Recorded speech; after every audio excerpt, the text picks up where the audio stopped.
Antes do dilúvio, antes de Abraão, antes de Moisés, houve Enoque, um homem que andou tão próximo de Deus que foi levado sem provar a morte. Suas visões abrangiam o tempo, revelando mistérios dos céus, a rebelião dos anjos e o destino da própria terra. Por inúmeros séculos, suas palavras ecoaram silenciosamente nas sombras, até agora. Porque hoje, enquanto o mundo geme sob o peso da guerra, do desastre e da decadência moral, suas profecias estão ganhando vida diante dos nossos olhos. Isto não é lenda, isto não é mito. Esta é a revelação das 7 profecias de Enoque que estão se cumprindo agora. E fique conosco até o final, porque a 7ª profecia não é apenas um aviso, é a chave para tudo. Ela contém a mensagem mais urgente para o nosso tempo e pode mudar para sempre a forma como você vê o mundo. Vamos começar. Número 1. Nossa jornada começa com uma das visões mais marcantes de Enoque, encontrada no primeiro capítulo de seus escritos. Eis que ele chegará com 10.000 dos seus santos para executar julgamento sobre todos e destruir todos os ímpios, para condenar toda a carne pelas obras ímpias que cometeram e por todas as palavras duras que os pecadores ímpios falaram contra ele. Enoque capítulo 1, versículos 9 e 10. Esta profecia é tão significativa que foi depois citada quase palavra por palavra no Novo Testamento. Carta de Judas, capítulo 1, versículos 14 e 15. Pense nisso por um momento. Milhares de anos antes da primeira vinda de Cristo, Enoque viu uma visão do seu retorno, não vindo sozinho, mas com um exército de santos. Esta não é uma entrada silenciosa. É uma procissão real, uma invasão celestial. Apocalipse capítulo 19, versículo 14, ecoa esta cena. E os exércitos que estão no céu o seguiram em cavalos brancos, vestidos de linho fino, branco e limpo. Isto não simboliza meros eventos históricos, é um vislumbre profético do que muitos acreditam ser a segunda vinda de Cristo, o momento em que ele retorna não como o Cordeiro, mas como o Leão de Judá, para julgar as nações e estabelecer seu reino eterno. Mas eis a pergunta: isso ainda está longe? Ou será que estamos vendo os primeiros sinais desta profecia agora? Hoje, quando olhamos para o mundo, vemos sinais que coincidem com o que Jesus descreveu em Mateus, capítulo 24. Assim como foi nos dias de Noé, assim será também na vinda do Filho do Homem.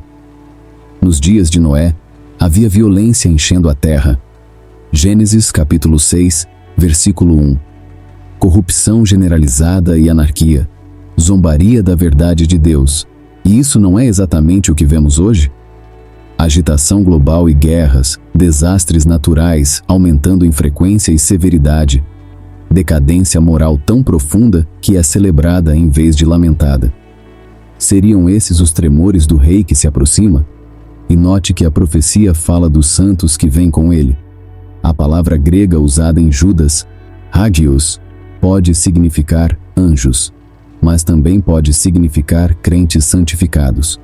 Primeira carta aos Tessalonicenses, capítulo 3, versículo 13. Na vinda de nosso Senhor Jesus Cristo, com todos os seus santos.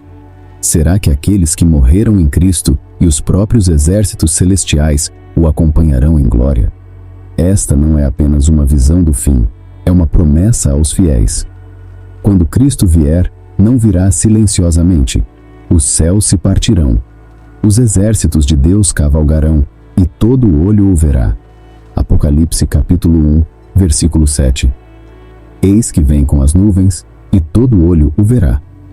À medida que testemunhamos tumultos crescentes e poderes que mudam na terra, talvez estejamos vendo o palco sendo preparado para esta grande chegada. Estamos prontos? Porque quando os santos vierem com ele, não será para negociar. Será para executar julgamento e recompensar aqueles que lhe pertencem. Número 2. Enoque viu algo assustador em suas visões, algo que atinge o coração da relação da humanidade com Deus. Naquela geração, os corações dos santos se afastarão da sabedoria, e nela os pecadores aumentarão. Os justos serão derrubados, e a verdade será obscurecida. Enoque capítulo 91, versículo 7. É o retrato de um mundo perdendo seu ancoradouro, uma geração onde até os fiéis se cansam e se afastam da sabedoria de Deus. Séculos depois, o apóstolo Paulo alertou sobre este mesmo fenômeno. Segunda carta aos Tessalonicenses, capítulo 2, versículo 3. Ninguém vos engane de modo algum, porque não será assim sem que antes venha a apostasia, e seja revelado o homem do pecado. Esta apostasia, ou queda em grego, significa rebelião, deserção ou um afastamento em massa da fé. Primeira carta a Timóteo, capítulo 4, versículo 1. O Espírito expressamente diz que nos últimos tempos alguns se afastarão da fé, dando ouvidos a espíritos enganadores e doutrinas de demônios. Hoje, podemos ver sinais deste afastamento profético. Olhe ao redor do mundo. Igrejas que antes estavam cheias de adoradores agora estão vazias. Na Europa, catedrais históricas estão sendo transformadas em museus, boates e cafés. Na América, pesquisas mostram um aumento constante dos nones, aqueles sem afiliação religiosa. Evangelho de Mateus, capítulo 24, versículo 12. E por se multiplicar a iniquidade, o amor de muitos esfriará. Vivemos numa era em que a moralidade é relativa, a verdade é subjetiva e a fé antiga é zombada como ultrapassada ou opressora. Mesmo entre os crentes, o compromisso aparece. Convicções bíblicas cedem lugar à aceitação cultural, e pouco a pouco, os corações se tornam mornos. Apocalipse, capítulo 3, versículos 15 e 16. Conheço as tuas obras, tu nem és frio nem quente. Assim, porque és morno, e nem és frio nem quente, vomitar-te-ei da minha boca. Será que isso é exatamente o que Enoque previu? Não se trata apenas de números nos bancos das igrejas. Trata-se de corações voltados para si mesmos, trocando a adoração a Deus pela adoração ao próprio eu. Carta aos Romanos, capítulo 1, versículos 21 e 22. Porque tendo conhecido a Deus, não o glorificaram como Deus, nem lhe deram graças. Antes se tornaram vaidosos em seus pensamentos, e seu coração insensato se obscureceu. Dizendo-se sábios, tornaram-se loucos. Hoje vemos filosofias que rejeitam o Criador, abraçando a evolução como verdade suprema, o materialismo como salvação, e o prazer individual como o maior bem. Isso não é por acaso. É o espírito da época. Segunda carta a Timóteo, capítulo 3, versículos de 1 a 5. Sabe isto: nos últimos dias haverá tempos trabalhosos. Os homens serão amantes de si mesmos, presunçosos, soberbos, inimigos do bem, tendo aparência de piedade, mas negando a eficácia dela. Destes, afasta-te. Mas a profecia de Enoque e o aviso de Paulo não querem nos deixar sem esperança. São um chamado ao despertar. Mesmo em um mundo de afastamento, Deus promete preservar um remanescente fiel. Isaías, capítulo 1, versículo 9. Se o Senhor dos Exércitos não tivesse deixado um remanescente para nós, teríamos sido como Sodoma. Será que você que está assistindo a este vídeo agora está chamado para fazer parte desse remanescente? Em um tempo de trevas, a luz brilha mais forte. Em um mundo de compromisso, os firmes se destacam. Mateus capítulo 24, versículo 13. Mas aquele que perseverar até o fim será salvo. Enoque viu isso. Paulo confirmou. Jesus alertou. A grande apostasia não está vindo. Ela já está aqui. A única pergunta é: onde você vai estar? Número 3. Nos escritos de Enoque, há um relato assustador de seres divinos, os vigilantes que desceram à terra e romperam os limites do céu. Eles ensinaram encantamentos, o corte de raízes, e apresentaram as plantas ao homem. Ensinaram astrologia. Enoque, capítulo 8, versículos 1 e 2. À primeira vista, isso pode parecer inofensivo. Remédios naturais, entender as estrelas. Mas o que Enoque descreve não é apenas educação. É a liberação de um conhecimento proibido. Conhecimento que a humanidade não deveria possuir. Os vigilantes revelaram segredos do céu, alquimia, fabricação de armas, encantamentos e manipulação da própria criação. Enoque, capítulo 8, versículo 3. E Azazel ensinou aos homens a fazer espadas, facas, escudos, peitorais, a arte de trabalhar metais e a embelezar as pálpebras, pedras preciosas e tinturas coloridas. O que aconteceu depois? A violência se espalhou pela terra. Vaidade, ganância e luxúria consumiram a humanidade. O mundo de Enoque entrou em caos, um prenúncio do que estava por vir. Muitos descartam isso como mito. Mas pense no que está acontecendo hoje.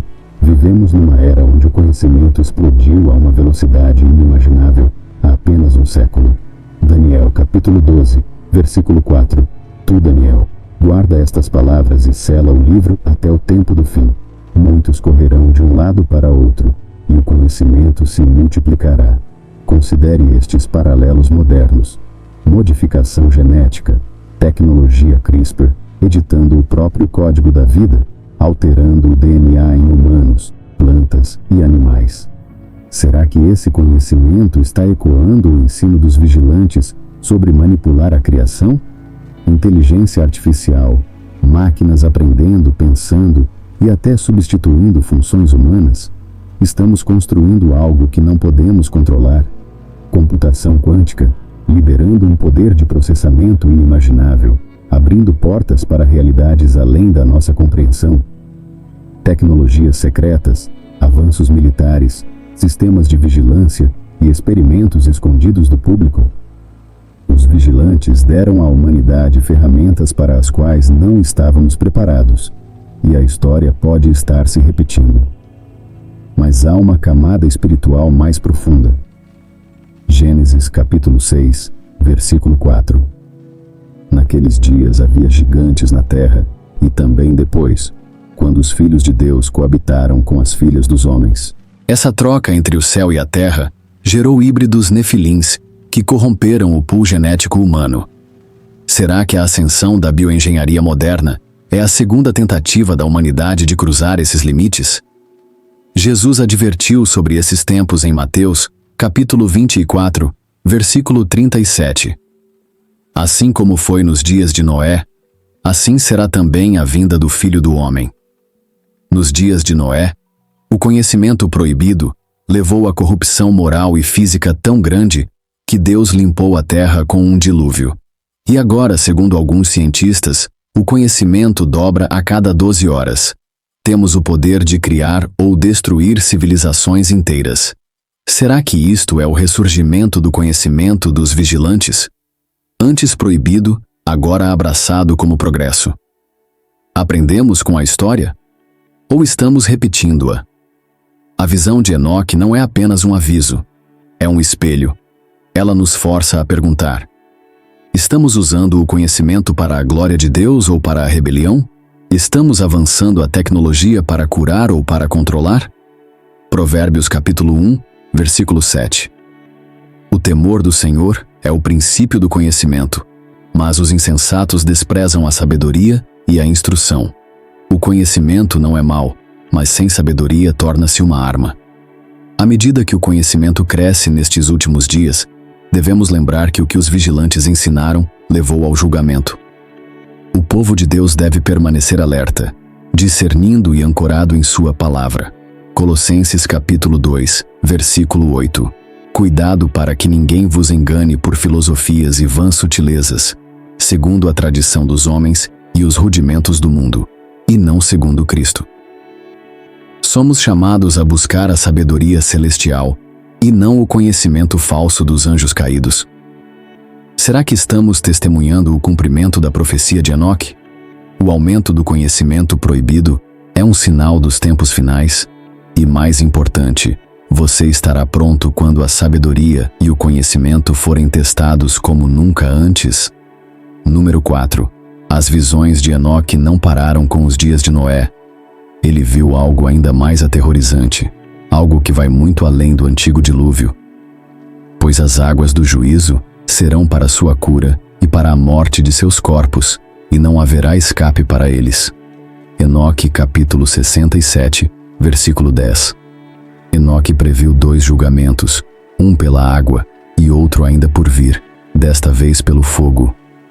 Esta profecia dupla ecoa por toda a Bíblia. O apóstolo Pedro escreve em 2ª carta de Pedro capítulo 3, versículos 6 e 7, que o mundo então foi destruído por inundação, mas os céus e a terra atuais estão reservados para o fogo no dia do julgamento dos ímpios. O dilúvio foi apenas o começo. Foi um aviso, uma prévia de uma purificação maior que está por vir. O dilúvio veio de repente. Nos dias de Noé, as pessoas comiam, bebiam, casavam e viviam como se nada fosse mudar. Gênesis capítulo 6, versículos 5 a 7. E Deus viu que a maldade do homem era grande na terra. E o Senhor disse: Destruirei o homem que criei da face da terra. Então os céus se abriram e as fontes do abismo romperam-se. Enquanto as águas engoliam cidades e montanhas, o mundo percebeu tarde demais que a paciência de Deus tem limites. E hoje, vivemos num mundo que novamente se sente intocável. Construímos arranha-céus, lançamos satélites e acumulamos armas, confiantes na nossa invencibilidade. Mas sob a superfície, rachaduras se formam. Crises climáticas ameaçam ecossistemas inteiros.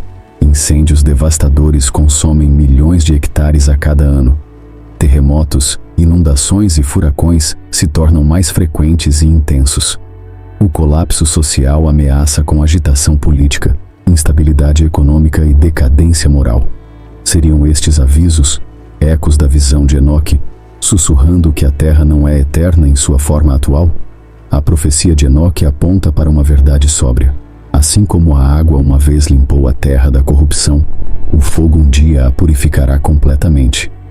Isaías capítulo 66, versículos 15 e 16. Eis que o Senhor virá com fogo e com seus carros como um turbilhão, para executar sua ira com furor, e sua repreensão com chamas de fogo. Pelo fogo e pela sua espada, o Senhor julgará toda a carne. Malaquias, capítulo 4, versículo 1. Eis que o dia virá, que queimará como um forno, e todos os soberbos, e todos os que praticam o mal serão como a palha. Isso não é simbólico, é uma realidade futura. Ainda assim, mesmo no meio do julgamento, Deus sempre preserva um remanescente. Assim como Noé e sua família foram salvos na arca, Deus provê refúgio para seu povo hoje através de Jesus Cristo, a verdadeira arca da salvação. João capítulo 3, versículo 36. Quem crê no Filho tem a vida eterna. Quem não crê está condenado. A pergunta não é se o fogo virá. A pergunta é: você estará pronto? Mateus capítulo 24, versículos 37 a 39. Assim como foi nos dias de Noé, assim será a vinda do Filho do Homem. Naquele tempo, as pessoas comiam, bebiam, casavam e não perceberam até que veio o dilúvio e as levou todas. Assim como as pessoas dos dias de Noé zombavam e escarneciam, muitos hoje negam que o julgamento está vindo. Mas a palavra de Deus permanece firme. Estamos no limiar da história, num mundo pronto para o julgamento. Ouviremos os avisos? Buscaremos refúgio na arca antes da tempestade chegar? Hebreus capítulo 12, versículo 29. Nosso Deus é fogo consumidor. Enoque viu isso. Pedro confirmou. Até a criação geme por isso. A terra como a conhecemos não permanecerá. O julgamento não virá pela água, mas pelo fogo. Número 5. Nas suas visões impressionantes, Enoque falou de uma figura única. Um governante escolhido, destinado a trazer justiça perfeita a um mundo quebrado. Ele o chamou de o eleito. Naquele dia, meu eleito se sentará no trono da glória e julgará todas as obras, e a face da terra será mudada. A justiça habitará sobre ela, e o pecado não mais existirá diante dele. Enoque capítulo 45, versículos 3 e 4. Esta não é a visão de um sonho distante. É a promessa de uma realidade divina. Um mundo governado não por líderes humanos falhos, mas pelo próprio rei designado por Deus. Esta profecia ressoa poderosamente com as palavras de João no Apocalipse. Apocalipse capítulo 19, versículos 11 a 16. E vi o céu aberto, e eis um cavalo branco, e aquele que o montava era chamado Fiel e Verdadeiro, e em justiça ele julga e faz guerra. E em sua veste e em sua coxa está escrito: Rei dos Reis e Senhor dos Senhores. Este não é mais o servo sofredor de Isaías, capítulo 53. Este é o Rei triunfante, o Leão de Judá, retornando para estabelecer seu reino na terra. Pense nisso. Nosso mundo clama por justiça. Líderes sobem e caem. Impérios desmoronam. Promessas são quebradas. Mas Enoque previu um governante cujo reinado jamais teria fim. Ele viu o eleito trazendo justiça, paz e cura para uma terra exausta. Isaías, capítulo 9, versículos 6 a 7. Porque um menino nos nasceu, um filho se nos deu, e o governo estará sobre os seus ombros. Do aumento do seu governo e da paz não haverá fim, sobre o trono de Davi e sobre o seu reino. Isso não é meramente uma visão do céu. É uma profecia de uma terra restaurada sob o governo do próprio Cristo. Mas aqui está a pergunta: está sendo preparado o palco para esta profecia? Neste exato momento, vemos uma instabilidade global como nunca antes: guerras, corrupção política, colapsos econômicos. As nações clamam por um líder que possa trazer ordem ao caos. Poderia ser que essas convulsões globais estejam preparando o caminho, não para mais um líder terreno, mas para a chegada do eleito de Deus. Mateus, capítulo 24, versículo 30. E então aparecerá no céu o sinal do Filho do Homem, e todas as tribos da terra se lamentarão, e verão o Filho do Homem vindo nas nuvens do céu, com poder e grande glória. Mas preste atenção, quando ele vier, virá como juiz. Atos, capítulo 17, versículo 31. Porque determinou um dia em que com justiça há de julgar o mundo, por meio do homem que designou. Os tronos dos homens cairão, os orgulhosos serão humilhados, e todo joelho se dobrará diante dele. Filipenses, capítulo 2, versículos 10 a 11. Para que ao nome de Jesus todo joelho se dobre, e toda língua confesse que Jesus Cristo é o Senhor. Para alguns, sua vinda será terror. Para outros, alegria indescritível. Para os que lhe pertencem, este é o momento que toda a criação tem aguardado. Romanos capítulo 8, versículo 19. Porque a ardente expectação da criatura espera a manifestação dos filhos de Deus. Quando o eleito tomar o seu trono, as guerras cessarão. As lágrimas serão enxugadas. Espadas serão transformadas em arados. Apocalipse, capítulo 21, versículos 3 a 4. Eis o tabernáculo de Deus com os homens. E Deus enxugará dos seus olhos toda lágrima, e não haverá mais morte, nem pranto, nem clamor, nem dor. Este é o reino que Enoque viu. Este é o reino pelo qual todo crente anseia. Mas há algo mais. Enoque também viu a face da terra sendo transformada sob o seu reinado, uma renovação, uma transfiguração. Poderia ser que mesmo agora, o abalo das nações, o colapso dos antigos sistemas e o anseio por justiça sejam sinais da aproximação de seu reino? Hebreus, capítulo 12, versículos 26 a 27. Mais uma vez abalarei não apenas a terra, mas também o céu, para que aquilo que não pode ser abalado permaneça. O que permanece? Somente aquilo que está enraizado em Cristo. O eleito está vindo, não como um mito distante, mas como um rei certo. A pergunta não é se, mas quando. E quando ele vier, Apocalipse, capítulo 22, versículo 1, você estará pronto para recebê-lo como seu rei? Ou o enfrentará como juiz? Apocalipse, capítulo 22, versículo 12. Eis que venho sem demora e comigo está o meu galardão, para retribuir a cada um segundo as suas obras. Enoque o viu, João o viu, e em breve todo olho o verá. Apocalipse capítulo 1, versículo 7. Eis que vem com as nuvens, e todo olho o verá. Número 6. Em suas visões, Enoque foi mostrado um momento futuro, um tempo sagrado, quando aqueles que permaneceram fiéis em segredo, muitas vezes ignorados e até desprezados, finalmente seriam revelados em glória. Não temas, ó justo. Teus nomes foram escritos diante da glória do Altíssimo. As provações dos ímpios chegarão ao fim, e a luz da justiça brilhará sobre ti. Enoque, capítulo 104, versículos 1 a 2. É uma promessa impressionante para aqueles que labutaram nas sombras, suportaram zombarias e sofreram perseguição por amor ao reino de Deus. Essa mesma verdade ecoa dos lábios do próprio Jesus. Mateus, capítulo 10, versículo 26. Portanto, não os temais, pois nada há encoberto que não venha a ser revelado, nem oculto que não venha a ser conhecido. Cada ato de fidelidade feito em segredo, cada oração sussurrada na noite, cada sacrifício não notado pelo mundo, um dia será trazido à luz e celebrado diante do céu e da terra.